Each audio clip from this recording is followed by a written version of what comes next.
Question number हमारा 7 है। Question number 7 पहले हम आकृति बनाएंगे।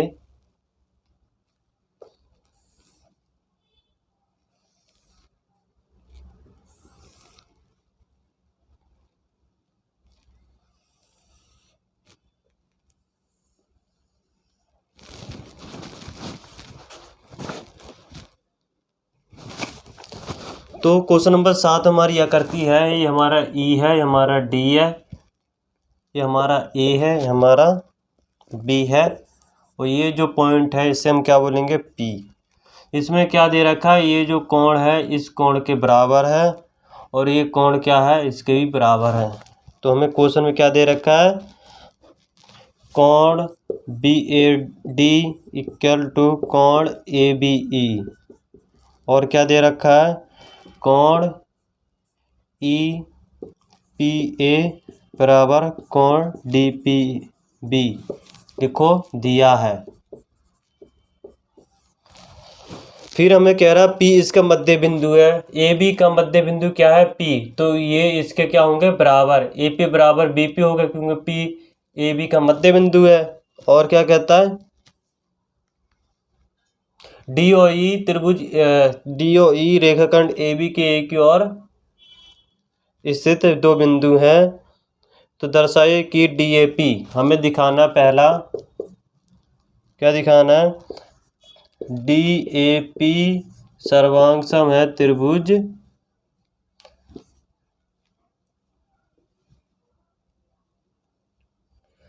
क्या लिखोगे, ई बी पी, इसके सर्वांग सम हमें दिखाना है। और दूसरा क्या है, ए डी बराबर बी ई, ये भी हमें दिखाना। तो करते हैं क्वेश्चन नंबर पहला। तो क्वेश्चन नंबर पहला हमारा क्या है, त्रिभुज डी ए पी सर्वांग सम है त्रिभुज D A P. D A P कहाँ है, डी ए पी, ये त्रिभुज किसके सर्वांग सम है, ई पी बी के। अब इसके सर्वांग सम हमें कैसे दिखाएंगे, तो लिखो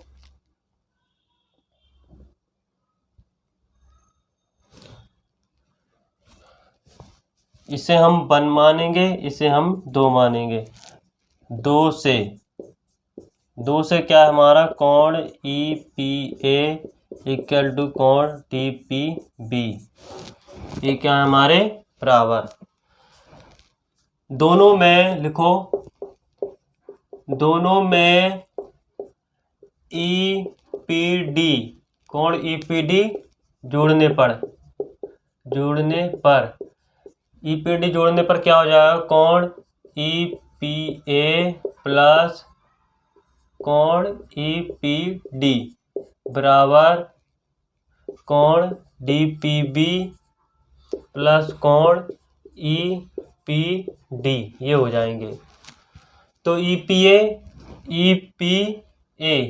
ए कहाँ हमारा, ये वाला कोण, और ई पी डी ये वाला कोण क्या बनेंगे, कोण क्या बनेगा, ये कोण हमारा, ये वाला कोण और ये वाला कोण मिलके क्या बनेगा, ए पी डी। क्या बोलोगे, कोण A P D equal to क्या बोलोगे, कोण A P D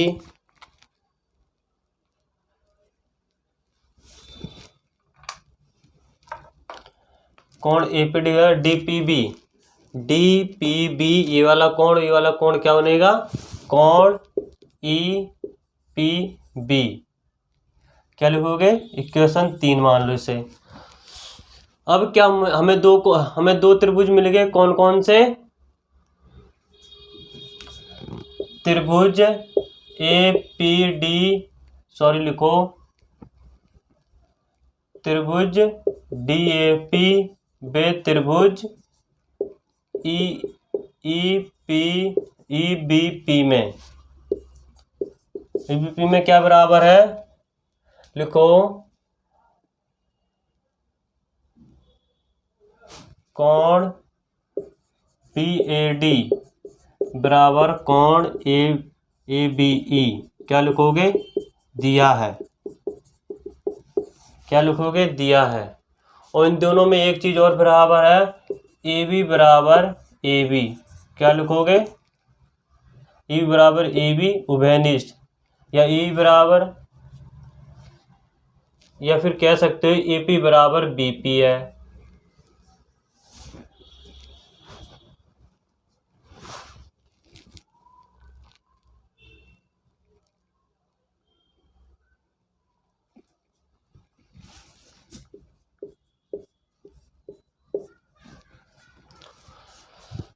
A B बराबर, ए बी जो है दोनों त्रिभुज में है शायद, सॉरी ये मत लिखो, आप लिखो ए पी बराबर बी पी, ए पी बराबर बी पी, क्या लिखोगे, पी ए बी का मध्य बिंदु है। और क्या बराबर है, लिखो कोण A P D, A P D बराबर है कोण ई पी वी के, क्या बोलोगे, समीकरण 3 से, समीकरण 3 से ए पी डी बराबर कोण ई पी वी हो जाएगा। तो लिखो त्रिभुज डी ए पी सर्वांगसम है त्रिभुज ई बी पी के, कौन से नियम से, इसमें दो कोण बराबर कर रखे एक भुजा, तो क्या बोलोगे, दो कोण बराबर है एक भुजा है, तो क्या बोलोगे, ए एस ए नियम से। ऐसे नियम से क्यों हुआ है, दो कोण, इसमें दो कोण बराबर एक भुजा है, तो ए डी ए पी सर्वांगसम हुआ त्रिभुज ई पी पी के, ई बी पी के, और ए डी बराबर बी ई, हमारा ए डी बराबर क्या हो जाएगा, बी ई, क्या लिखोगे, सी पी सी टी द्वारा, सी पी सी टी द्वारा हमारा ए डी बराबर बी ई हो जाएगा।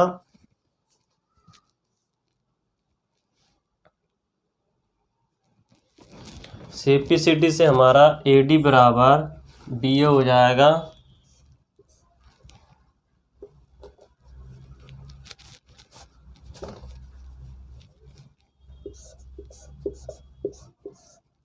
ए डी बराबर बी हो जाएगा सी पी सी डी के। अगर दो त्रिभुज सर्वांगसम है तो उनकी संगत भुजामी क्या होगी, बराबर। तो ये था हमारा क्वेश्चन नंबर 7, और अगला क्वेश्चन हमारा क्वेश्चन नंबर 8। क्वेश्चन नंबर हमारा 8वां है। क्वेश्चन नंबर 8 कहता है कि एबीसी कोई समकोण त्रिभुज है। अगर एबीसी समकोण त्रिभुज है तो ये कोण कितना हो गया हमारा 90 डिग्री का। फिर कहता है एम कर्ण ए बी का मध्य बिंदु है। जो एम है कर्ण ए बी का मध्य बिंदु है, ठीक है। और कहता है सी को एम से मिलाकर, और सी को एम से मिलाकर डी तक इस प्रकार बढ़ाया गया है। सी को एम से मिलाकर डी को इस प्रकार डी तक बढ़ा दिया और डी को एम से मिला दिया। इसमें क्या रखा है, तो डी इस प्रकार बढ़ाया गया है कि डी एम बराबर क्या है, सी एम, और बिंदु डी को बिंदु बी से मिला दिया जाता है। तो दर्शाइए कि त्रिभुज, क्या दर्शाना, त्रिभुज ए एम सी सर्वांगसम है त्रिभुज बी एम डी के, ये हमें दिखाना है। तो आइए करते हैं क्वेश्चन। तो पहले का हमारा ए एम सी बराबर सर्वांगसम त्रिभुज बी एम डी। तो करते हैं त्रिभुज ए एम सी बे त्रिभुज बी एम डी में, इन दोनों में क्या क्या बराबर है। ए एम सी त्रिभुज बे बी एम डी त्रिभुज में, अब बताओ क्या बराबर है, डी एम बराबर सी एम। लिखो डी एम बराबर सी एम, डी एम बराबर सी एम क्या है हमें दिया है। जो एम है ए बी का मध्य बिंदु है, तो हमारा क्या हो जाएगा दूसरा, ए एम बराबर पी एम। क्या लिखोगे, एम ए बी का मध्य बिंदु है। अगर मध्य बिंदु है तो मध्य बिंदु परिमेय क्या कहती है, ए एम बराबर बी एम हो जाएगा। अगर एम ए बी का मध्य बिंदु है तो ये हो गया हमारा डी एम बराबर सी एम हमें दे रखा है, एम बराबर बी एम हमें एम ए बी का मध्य बिंदु है। अब दूसरा है कोण वन बराबर कोण दो। लिखो कोण वन बराबर कोण दो क्या होगा, शीर्षा शीर्षाभिमुख कोण क्या हो जाएगा, ये शीर्षाभिमुख कोण। तो त्रिभुज ए एम सी सर्वांग सम होगा त्रिभुज बी एम डी के किस नियम से, दो भुजाएं बराबर एक कोण है तो क्या बोलोगे, एस ए एस नियम से। एस ए एस नियम से ए एम सी सर्वांग सम होगा त्रिभुज बी एम डी के। अब दूसरी बात, अगर बराबर है तो क्या बोलेंगे हम, तो अब हमारा अगर ए एम सी सर्वांग सम है त्रिभुज बी एम डी के तो हमारा क्या होगा, लिखो ए सी बराबर बी डी, ए सी बराबर बी डी हो जाएगा और सी एम बराबर बी एम और सी एम बराबर बी एम और ए एम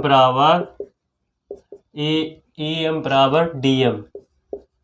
क्या लिखोगे, सीपीसीटी द्वारा ये क्या हो जाएंगे, बराबर सर्वांग सम त्रिभुज के संगत भाग बराबर होते हैं, इसकी एक फुल फॉर्म होती है। तो लिखो सी एम बराबर बी एम, इसे हम इक्वेशन 1 मानते हैं इसमें, और सी एम और डी एम बराबर ए एम, इसे हम इक्वेशन 2 मानते हैं। दोनों इक्वेशन को हमने ले लिया। दोनों को जोड़ने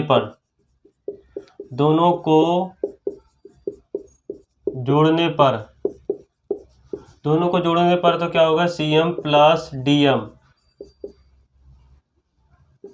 B M plus A M, C M plus D M क्या हो जाएगा, सी डी, और B M plus A M क्या हो जाएगा, ए बी। ये हमने सिद्ध कर दिया, तो ए बी बराबर हमारा हो जाएगा सी डी। इसे हम मान लेते हैं इक्वेशन 3।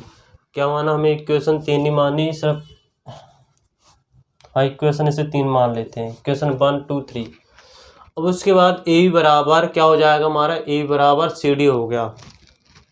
अब लेते हैं त्रिभुज, क्या लिखो, त्रिभुज लिखो ए सी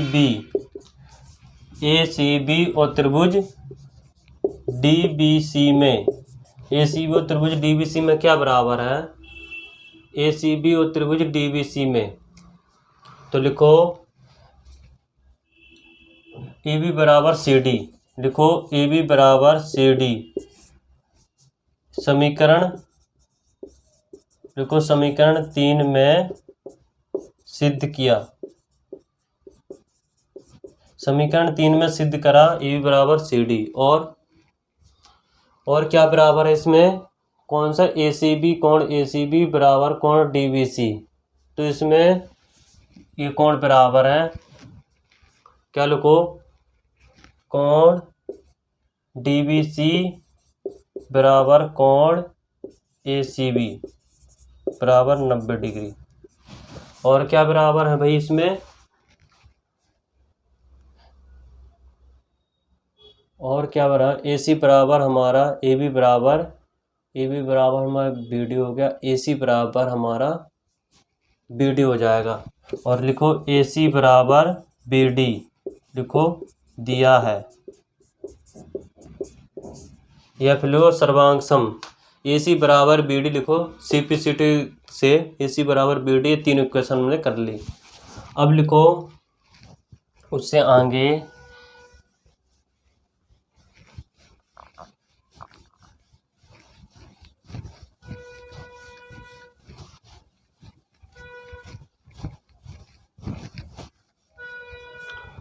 और उससे आगे अगर ये बराबर है तो क्या हो जाएगा, त्रिभुज ए सी बी सर्वांग सम है त्रिभुज डी बी सी के। त्रिभुज डीबीसी के कौन से नियम से? दो भुजाएं बराबर है, दो भुजा बराबर है, कोण है बराबर है, तो एस ए एस नियम से, एस ए एस नियम से क्या हो जाएंगे? बराबर। कौन से कोण? ए सी बी बराबर कोण डी बी सी। तो इस प्रकार हमारा त्रिभुज ए सी बी बराबर हो जाएगा त्रिभुज डी बी सी के। ये थी हमारी जो हमें सिद्ध करना था कि त्रिभुज ए सी बी बराबर त्रिभुज डी बी सी, ये हमारा हो जाएगा, सिद्ध करना था। ए सी बराबर त्रिभुज डी बी सी बराबर है एस एस नियम से, तो ए सी बराबर त्रिभुज डी बी सी। ये था हमारा कौन सा? तीसरा। ये थे हमारा तीसरा, और हमने सिद्ध तो करा नहीं दूसरा। अब इसके बाद अब करते हैं इस प्रकार, अगर त्रिभुज ए सी बी बराबर त्रिभुज डी बी सी है तो कोण डी बी सी बराबर हो जाएगा, इसे लिखो दूसरा, कोण डी बी सी बराबर हो जाएगा कोण ए सी बी के। कोण डी बी सी बराबर हो जाएगा कोण ए सी बी के। क्या बराबर हो जाएगा? 90 डिग्री। ये 90 डिग्री हमें दिए हैं, लिखो दिया है। तो कोण डी बी सी बराबर 90 डिग्री, तो कोण डी बी सी बराबर 90 डिग्री क्या कर लिया हमने? प्रूव कर लिया। हमें यही प्रूव करना था कि कोण डी बी सी बराबर 90 डिग्री है, तो लिखो कोण डी बी सी एक समकोण है। कोण डी बी सी बराबर एक समकोण है। तो हमने तीसरा और दूसरा हमने सिद्ध कर दिया। लास्ट में हमारा कि सी एम 1/2 ए बी हमें सिद्ध करना है, तो हम लेते हैं एम ए बी का मध्य बिंदु है। अगर एम ए बी का मध्य बिंदु है तो ए एम लिखो, ए एम बराबर बी एम होगा हमारा, और ए बी बराबर हमारा क्या है? ए बी बराबर A M plus B M, ये है हमारा। तो A M plus B M बराबर क्या दे रखा हमें? ए एम दे रखा है, तो क्या हो जाएगा हमारा 2 ए एम। तो ए बी बराबर क्या हो जाएगा हमारा? 2 ए एम। इसे मानते हैं इक्वेशन 4। अब आगे क्या दे रखा है? ए बी बराबर सी डी, ये हमें दे रखा है, तो लिखो 3 से ए बी बराबर सी डी हमें दिया है, तो दोनों को 1/2 से गुणा करने पर ये हो गया हमारा। तो लिखो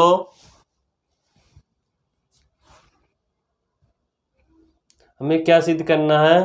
तो हमारा ए एम बराबर वो हमारा ए एम बराबर सी एम होगा। ये हमारा 5 है। क्यों बराबर? तो हम पीछे भी हम सिद्ध कर चुके हैं कि ए एम बराबर सी एम है। तो इसको इक्वेशन 4 में रखने पर तो क्या हो जाएगा हमारा?